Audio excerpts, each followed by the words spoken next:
என் சொந்தங்கள் அனைவருக்கும் கதை பெட்டகத்தின் வணக்கங்களுடன் வாழ்த்துகள்.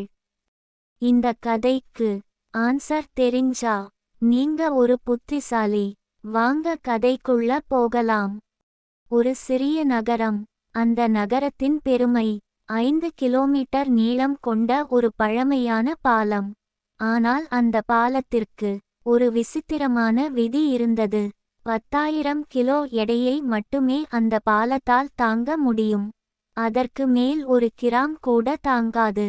அதனால் அந்த பாலத்தில் செல்லும் ஒவ்வொரு வாகனத்திற்கும் எடை போட்டு சரிபார்க்கப்பட்ட பிறகே பாலத்தில் செல்ல அனுமதி வழங்கப்படும். ஒரு நாள் காலையில் ஒரு பெரிய லாரி வந்தது. அதில் சரக்குகள் ஏற்றப்பட்டிருந்தன. அதிகாரி எடையை பார்த்தார். சரியாக 10,000 கிலோகிராம். 1 கிராம் கூட அதிகமில்லை. அதனால் லாரி போகலாம் என்றார். லாரி மெதுவாக பாலத்தில் சென்றது.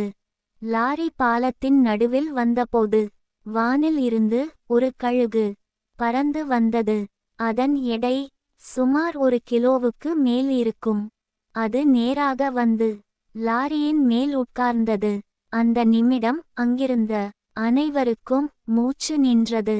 ஐயோ, இப்போ மொத்த எடை 10,001 கிலோ.